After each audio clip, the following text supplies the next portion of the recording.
Hey, good morning, everybody out there in YouTube land. It's your buddy Choppadong. This is Monday, September 16th, and week 3 of the NFL season gets started more or less today. You can see a lot of wrap-up videos in terms of week 2 for NFL DFS, but I thought I would get started this week with going over some of the Vegas lines and talking a little bit about what derailed last week because a lot of you were asking me questions, where are the rest of box checkers? And I got to apologize for being derailed, but I had a new project pop up that I want to pursue as well. And that is maybe learning how to take some of the smaller bankrolled people and teach them how to capitalize on DFS Army tools. You see me use the research station all the time.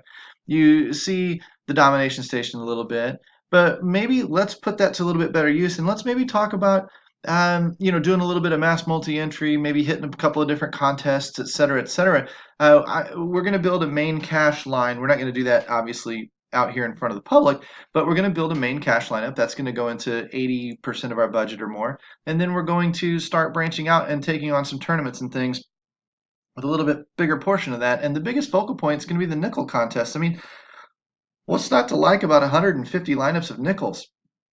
Anyone can afford $7.50. And to give yourself a shot at practicing the theory and practicing game exposures and practicing some strategy, that's a great opportunity to do so. It was brought to my attention last week, and I said, "Yeah, I'll absolutely take that challenge on." And we'll see for the next few weeks here how we do, how we fare. I'll tell you what, put out 750 last week. I think I got back about $4, largely because some of the theories or some of the strategies or narratives that I wanted to play. I knew Kansas City and Oakland would be chalky. I knew LA and New Orleans would be chalky, but less chalky. And being that I had two shootouts on my hands, and then a couple of others with lower likelihoods of becoming shootouts, but two bona fide shootouts on my hands, I went with the lower owned shootout and thought, well, let's load up on Goff and game stacks. Let's load up on New Orleans and game stacks. And I think you all know how that did. The Goff lineups sort of did okay. The Breeze lineups obviously shot the crapper.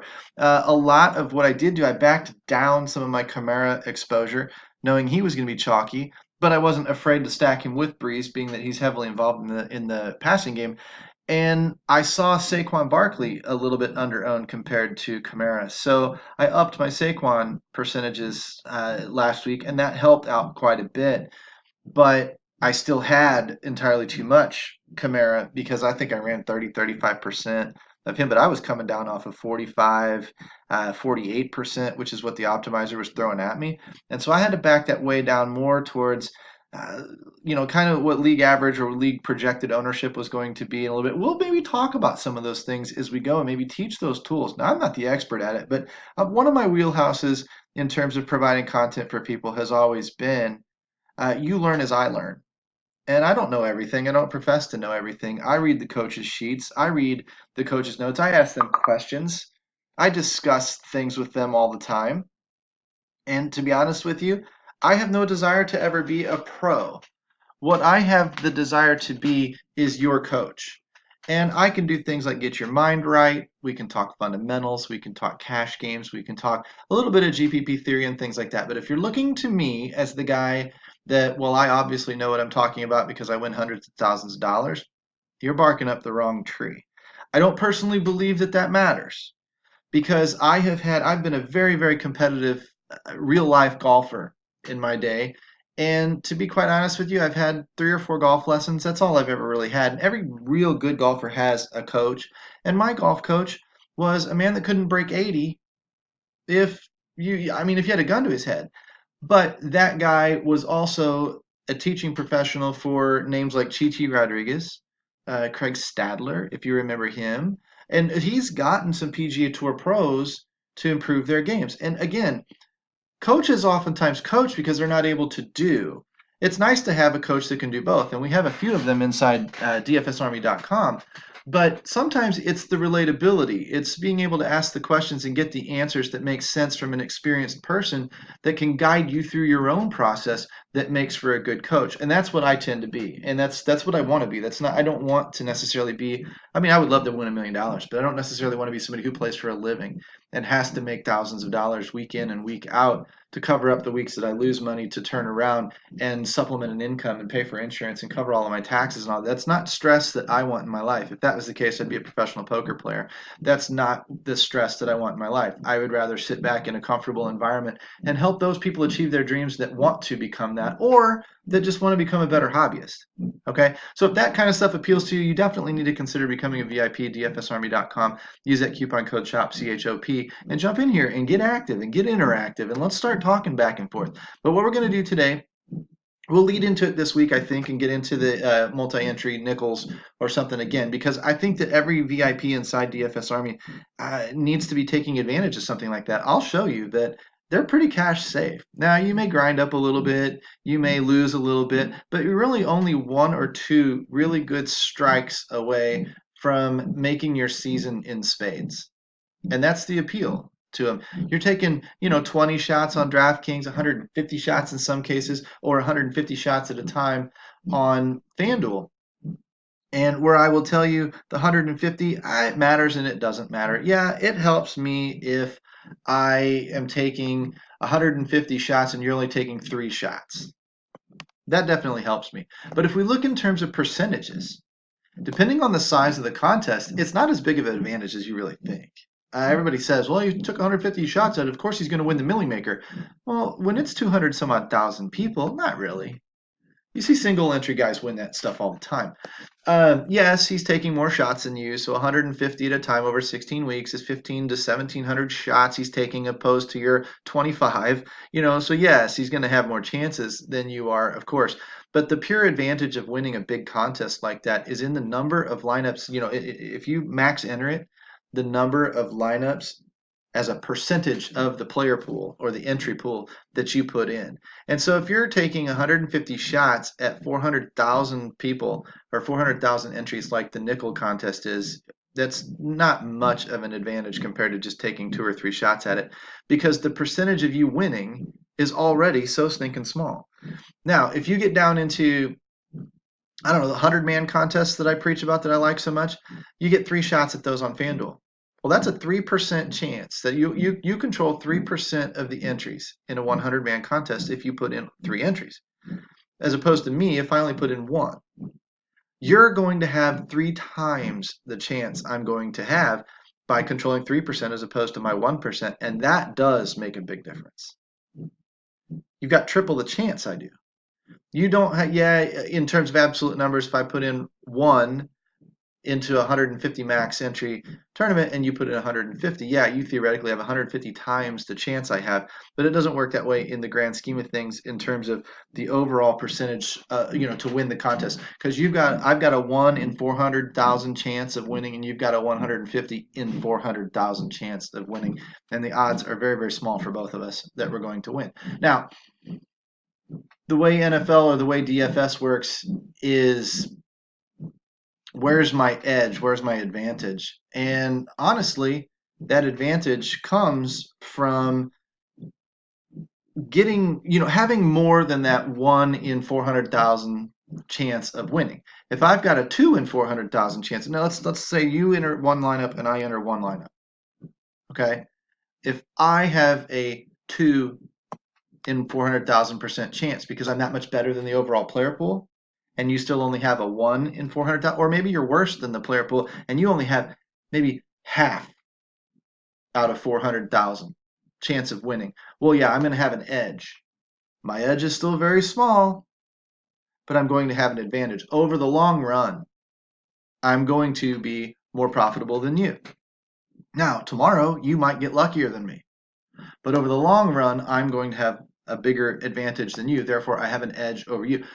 It's kind of like sitting down at a poker table with 10 people sitting there. I don't have to be the best person at the poker table. I just can't be the worst. As long as there's somebody at that poker table better than me or worse than me, I have an edge. Preferably 2 or 3 of them. I have an edge at that poker table, and I'm going to realize that edge over time. The question is how much time? How long is the long run? In a 400,000 person GPP in daily fantasy sports, the long run's really, really, really long, probably immeasurably long, probably a lifetime long before I would really realize that edge. So there really isn't much advantage. That's another thing that we can get into over time where don't be afraid to take on the guys that are the big high volume guys in head to heads because their advantage over you really isn't that big if you ran out 1,000 contests. I mean, he might win 60% of the time, and yes, that's a 10% edge, and that's pretty big because you would lose, but you're still only going to lose 10% of your money. If over that, however many times we said 1,000 times or whatever, that's $1,000.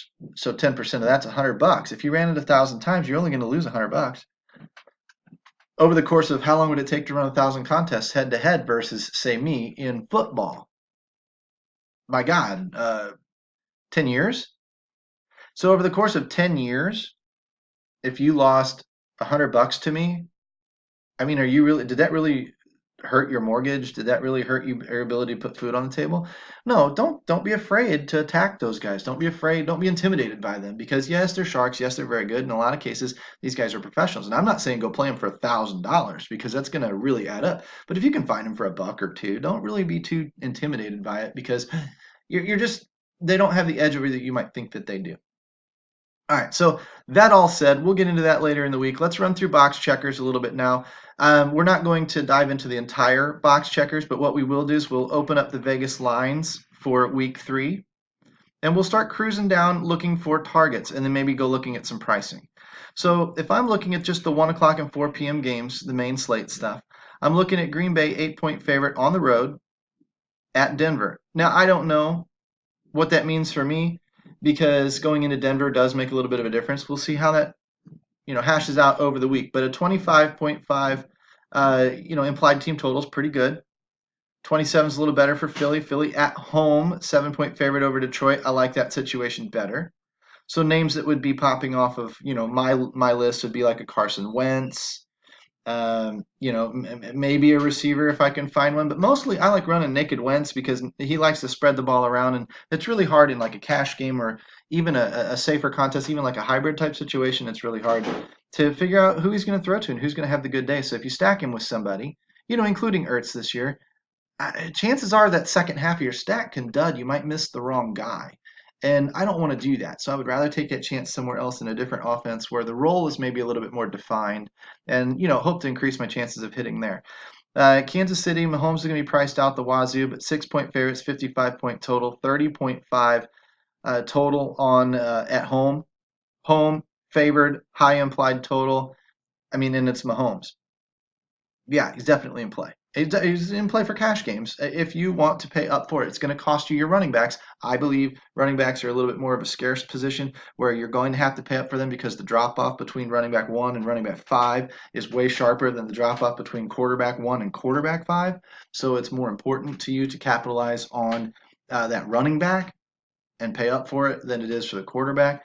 And certainly the difference between running back 1 and running back 15 is a lot more than say quarterback 1 and quarterback 15. That discrepancy is not typically too. Somewhere in those 15 quarterbacks, you're going to find somebody who has a good day if you stick to the home favored high implied total quarterbacks that are in situations where they're going to throw the ball to score points, especially in this today's NFL. But Mahomes will be on the list. Buffalo at home. This is one of the outliers. 24 points is okay. 6-point favorite. That's a Josh Allen type of game. John Brown's okay. They're going to be doing some scoring. Maybe you're going to run some Devin Singletary. If you do, I'm not too terribly opposed to it. I might look up how many points Cincinnati gives to the running back. Kansas City, of course, all hands on deck, always shootout waiting to happen, especially with Baltimore. There's going to be a lot of people that play Baltimore, on the coming, and that's fine. You want to play some Lamar Jackson. It's a little contrarian being that he's on the road. I mean, he's great. He's going to run. He's going to have a floor, etc. It's just a little bit by the book.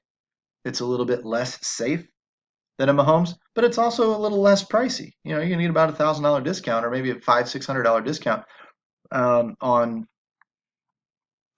Jackson. Indianapolis, Indiana, in Atlanta, 47.5-point total, 25 for Indianapolis, 22.5 for Atlanta. I don't know. May or may not see some edges in that game. Minnesota, 25-point total, 8-point favorite at home. Screams Dalvin Cook. Oakland Raiders, not an intimidating defense. A lot of people would probably be on Dalvin Cook.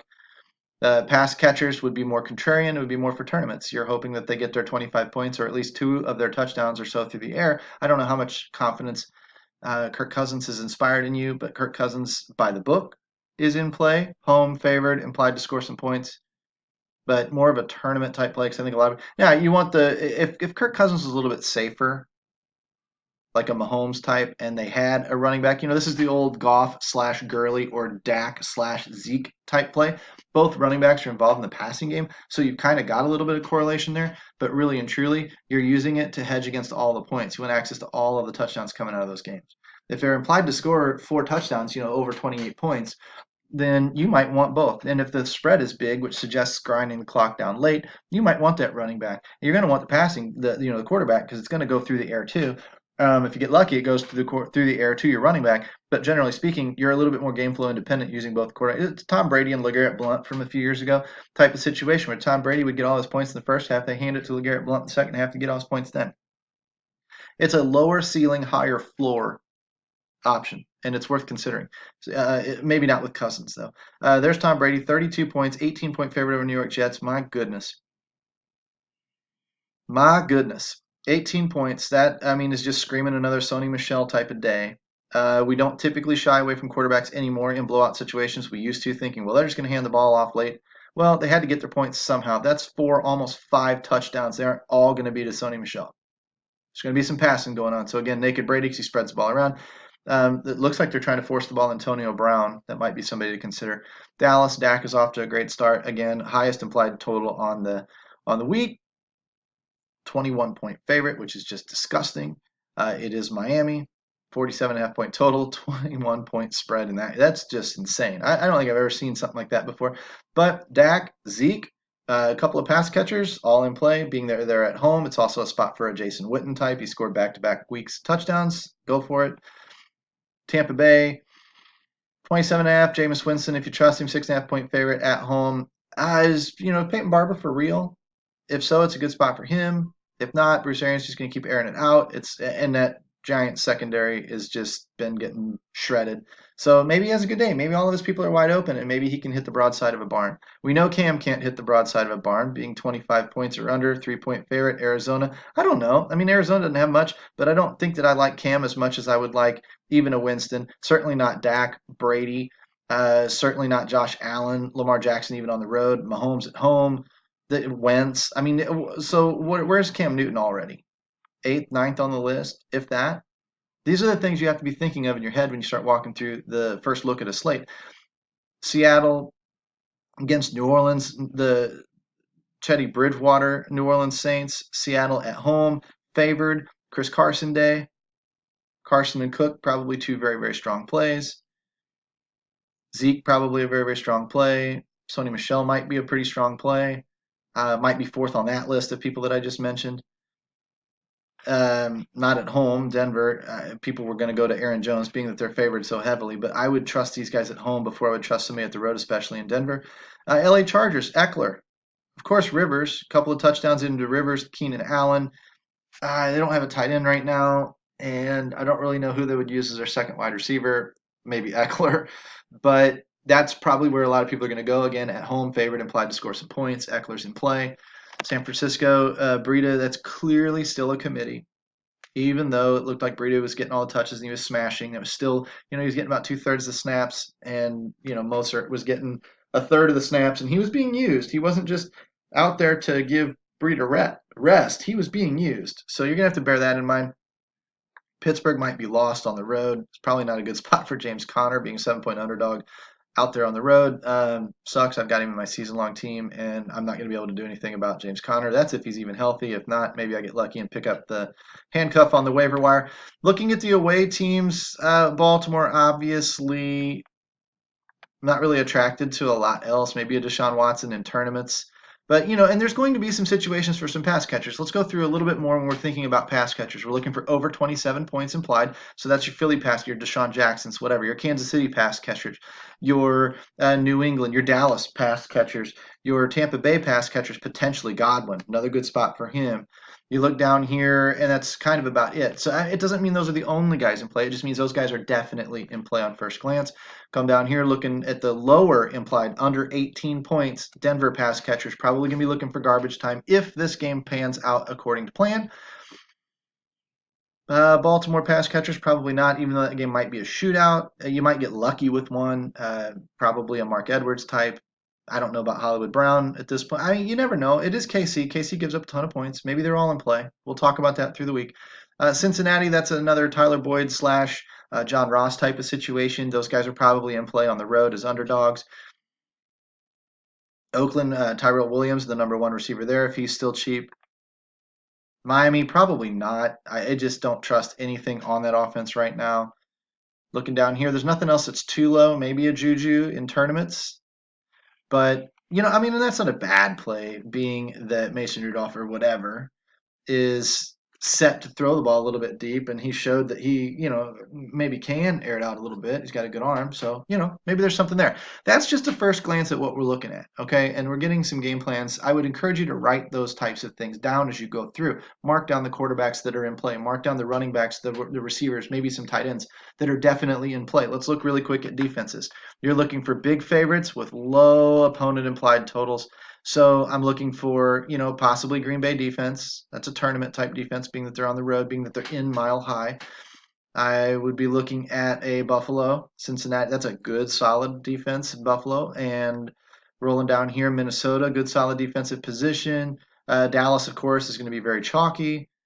Going down a little bit further, maybe a San Francisco at home against backup quarterback. These are your defenses that are obvious. There may be some others that are less obvious that surface later. And generally speaking, of those 4 or 5 that I gave you, I would just pick the cheaper one and roll with them. Now, caveat to that, first few weeks of the season until pricing really starts getting up there and we really, really need value everywhere, as long as we can still work some value in. Let's say James Conner is out, even though it's a negative script. Let's say his backup is in. That might be something that we consider, and that frees up a ton of money, allows us to pay up at defense. Maybe Waller is still really cheap in Oakland. We know he'll be used. Maybe Hawkinson is still cheap in Philly. We know he'll be used. Now, Philly defends tight end pretty well, to my knowledge. Maybe Mark Andrews is still pretty cheap. Maybe, there could be just a handful of guys that we could possibly use at tight end to pay up for. If you can free up that 800 to 1,000 or so bucks, sometimes it's pretty easy to get up to that top defense. And this time of year, those top defenses are honestly the best defenses on the slate. The most likely, it's a volatile position, yes, but they're most likely to pan out. We've seen it happen the past couple of weeks. And that's the time to be paying up for them, because in week 8, week 9, week 10, we're not going to be able to pay up for these guys anymore. We're going to need every $100 bill we can find in our salary caps. Now, that said, I'm still looking to pay down a defense. I'm just not afraid to free up a little bit of money, take a chance on a wide receiver, drop down $500 and off my third wide receiver or off my tight end or something like that to come up at my defense, because those are the defenses that are in the good spots. Don't tell me Dallas is not in a good spot. Probably the most expensive on the slate, deservedly so. And they're a solid defense at home, monster favorite. Miami should be throwing it all over the field all day long, trying to do whatever they possibly can. That's if they even care. And if they don't care, they get their asses shut out like New England did to them. And you pick up 10 free points there, along with probably some sacks and some turnovers and whatever. So you're sitting in a good spot that's worth paying up for. Now, don't be surprised if defense is fluky and Dallas doesn't really do much, because, Dallas wins 21-10 and there just weren't any turnovers in the game. So either way, these are things to think about as we go through the slate. If we wanted to look at pricing, we'll save pricing for another day. We're already at 23 minutes. Let's cut that out. We'll do pricing maybe in a sample build tomorrow when we start rolling through a little bit more seriously for the defenses and wide receivers, tight ends, stuff like that. But that's at least giving you a first look at today's slate. If this type of information, of course, interests you, you want to become a VIP at dfsarmy.com, receive the coaching, the feedback off of the tools that I'm going to show you through these videos, and talk a little bit more about, you're going to have questions when you look at these tools. They're a little bit different than around the industry. The optimizer, I swear to you, is the most, once the new stacking feature comes out of beta, I promise you it is going to be the most customizable thing you've ever seen. I play with a few different optimizers. I'm not going to lie to you.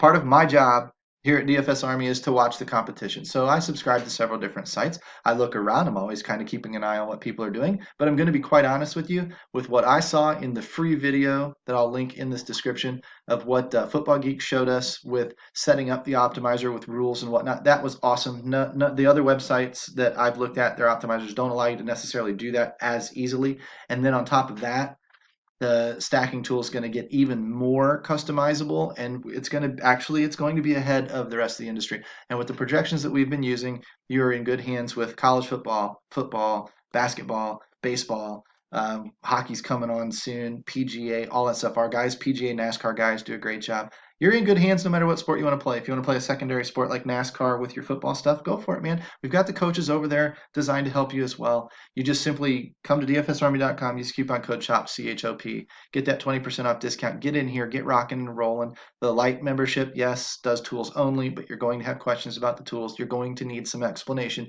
how to get past the growth curve to learn to use the tools, as well as while you're there, talk bankroll, talk cost contest selection, talk about the ladder system, talk about how to allocate your resources to the best of your ability to always have some kind of upside going somewhere so that in case you do have a really, really good day, you get paid, even if you're mostly a cash game player. Those are the types of things we spend most of our time talking about at dfsarmy.com. Hope to see you inside.